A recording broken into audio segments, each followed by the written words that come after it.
Without knowing what else to do, I follow Mishia, who is beckoning me into the hallway and down the stairs. We descended even below the lobby where I met Maturo. Down to the bottom floor. Just like everything in this school, the cafeteria seems to specialize and oddly modern in contrast to the classic interior. Its big windows open to the courtyard towards the main gate.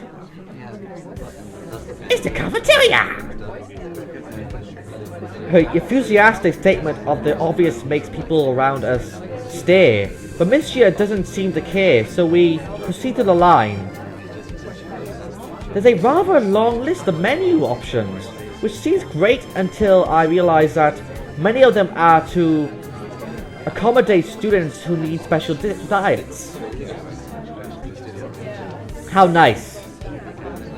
It almost feels like I'm back at the hospital, eating portions measured with scientific precision to meet the needs of the patients. I pick something at the random and follow Shuzan to a table sitting opposite of her.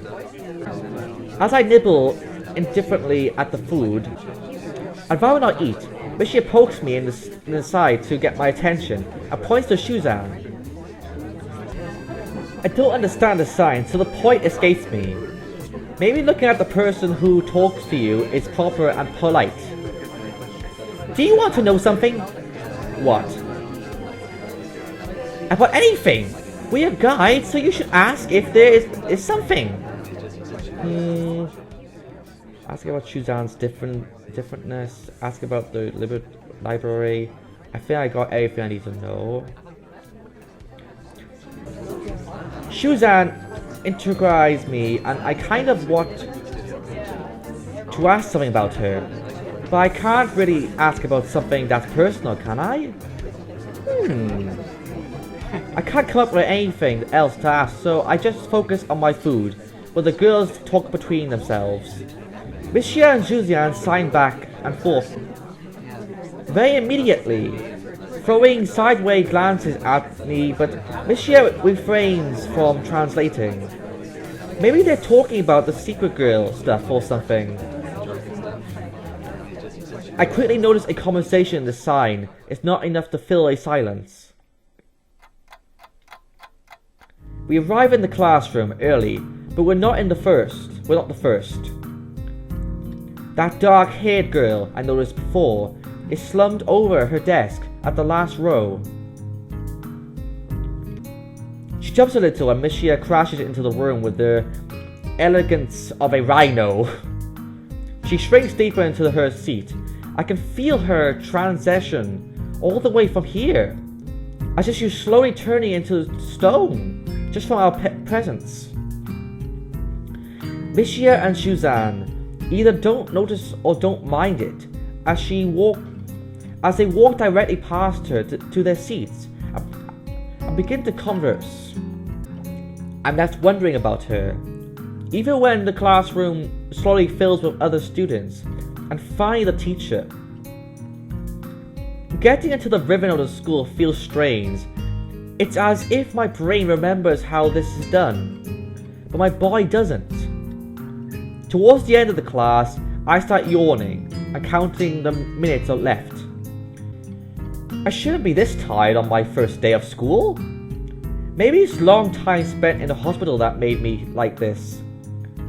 I'm even feeling physically weak and lifeless. The clock ticks. Before long, the final bells ring. The school is finally over for one day.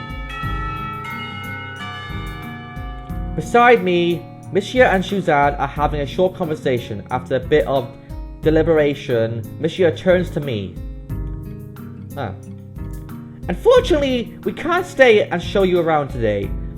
Hai-chan. We got to hurry already since there's a lot of work for us to do. You'll find your way around here, I'm sure of it. Wait, the teacher said I would have to see the nurse. Where do I have to go? Is that so? We can at least show you that much. Come on, the nurses have their own building, so we can have them. So we have to go outside. We join the floor of students making their way down the stairwell and outside with the girls, pointing out their senior classrooms in the same hallway as ours. When we get outside, the girls make their way to the smaller building right next to the school. It's built in the same style, so it looks like it's actually a part of the main building.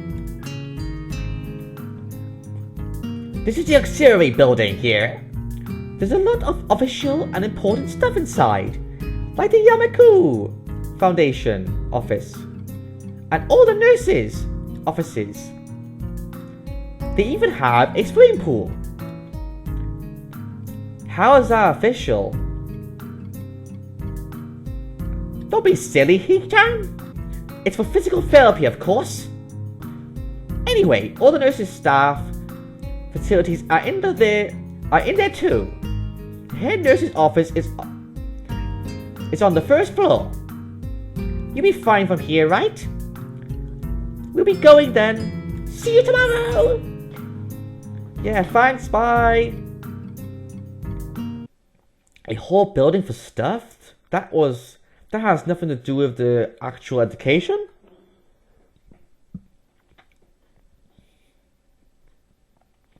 I guess it's necessary for a place like this.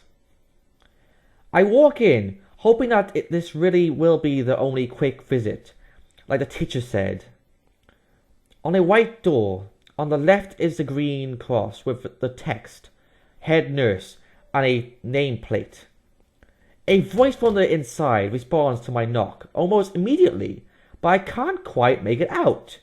It sounded a bit like an invitation to open the door, so I invite myself further in. The room is not large, and it smells strange. A friendly-looking man turns around on his office chair to face me as I enter. His desk is neat and tidy, but the bin under the table is overflowing with used medical utensils. And there are at least a dozen coffee cup rings lingering on the desk. Hey there. What can I do for you today? He is young looking and sort of rugged, but the dimples in his cheeks wash that impression away when he smiles. Are you the nurse? He smiles like a person who has heard this very same question hundreds of times. Why, yes, I am. It says so on the door, no? You can call me by my name. Or just the nurse, like everyone else. Of course, I shake off my confession, realizing I probably should grab his extended hand. His handshake is rather firm and friendly. Right, I'm a new student, and my homeroom teacher told me to come and meet you. My name is Hazio Nakia. His eyes light up with meditation, and he snaps his fingers. Oh yeah, oh, you're that Nakia. I was just reading your file in the morning. Some kind of chronic arrhythmia related to congenital heart muscle defensively, right? He gestures me to sit down in a vacant armchair in front of his desk. Yes. Good, well, you've probably been read about the school enough, so I'll just go over this quickly. We have all kinds of facilities available, mostly physical therapy and such. There's always someone from my staff around, even at night. So never hesitate to call us if there's a problem. The famous 24-hour nursing staff. Wow, this is like a hospital. Well, not exactly. For instance, we don't do brain surgery here. His joke feels so out of place that I'm left thinking why he even said it. Yeah, just that it's really weird to have so many medical people at the school. You get used to it. I'm not so sure of that myself, but I don't let the nurse know it. Now let me just find your file again. Well, he searches for something from his computer and shuffles stacks of papers around. I let my gaze wander around the room. It's the optum of genetic, I like to say. Beige walls and ceiling dark grey limited flooring. And all the equipment you'd expect from a school nurse's office. Even the ridiculous educational posters are hanging on all 4 walls, reminding me to eat properly. 3 times a day and 4 from all the food groups. Smiling, the nurse draws a thick file from a stack of similarly thick files and opens it. So you always have medication folder, and for me, just remember to take your pills every morning and evening, or it won't be much help. Apart from that, do you do any sports? Rash stuff like, I don't know, boxing? He grins to his own joke, but I don't. Well, I play soccer occasionally with some classmates. Alright, I'm afraid I'm going to have to recommend you refrain from doing that. At least for the time being. Oh. My lack of reaction makes him raise an eyebrow. But really, I'm not too bothered by him forbidding me to kick a ball around. I guess I never did it out of burning passion for the sport. Just to have something to do. Any kind of concussion might be very dangerous to your heart. And risking another attack is not a good idea. Was the previous one caused by a sudden concussion to the chest area? There's no mention of the cause in your papers. Not exactly. I sidestepped the question, acceptably, and he glances at me over his papers, with a more serious expression to his face. Still, you need to keep your body healthy, so some exercise would do you good. We are physical therapy and such available as I said. But I don't think you really need such a heavy measures. Just get some light exercise regularly. Brisk walks or even light jogging, jumping rope, that sort of thing. Swimming maybe. There's a pool here. So I was told. You were very good. At any rate, I'm sure you've been told this before. You just need to take care not to over-exaggerate yourself. Or excite. He wags his finger to emphasize the point. No need really. I've heard this 1,000 times already. Absolutely no unnecessary risks. Take care of yourself. Okay. He goes over by his papers one more time and sets them on the desk, obviously content. Good, that's it. Then come meet me if you ever need something. I merged out before I can realize it. A quick visit indeed. I end up standing in front of the main building, an auxiliary building. Although to my eyes, they still look one and the same. It's the first real look I get at the other students, so I watch people coming out of the school, going towards the gate, or the dorms.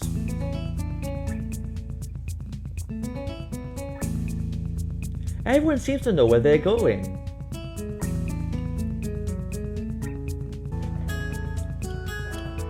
I still keep thinking, and most of them don't look too special for being students at a special school. Then again, neither do I. Does that make me one of them? One of us?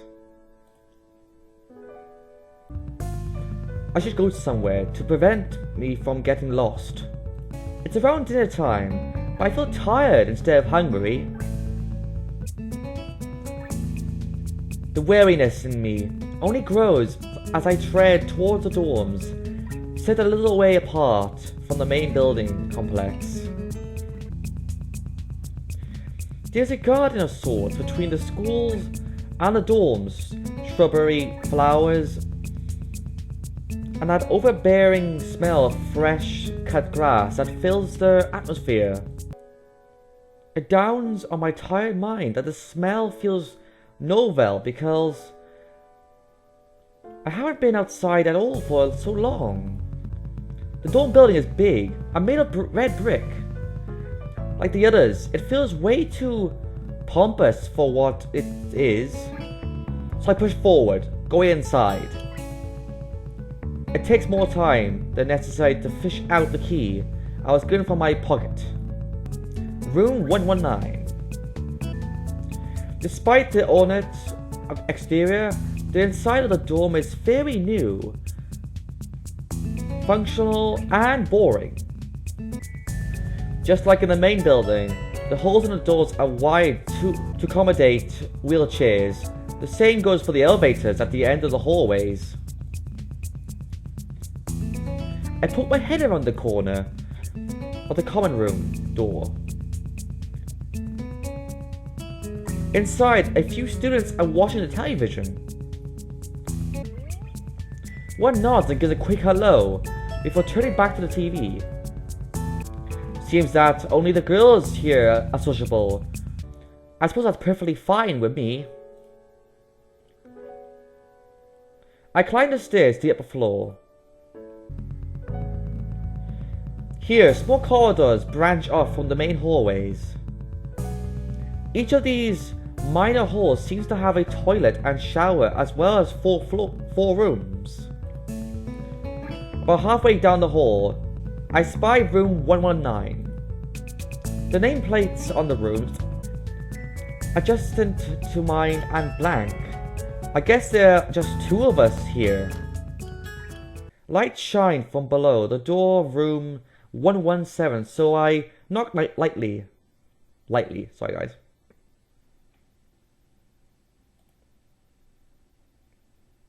Hello? Is anyone home?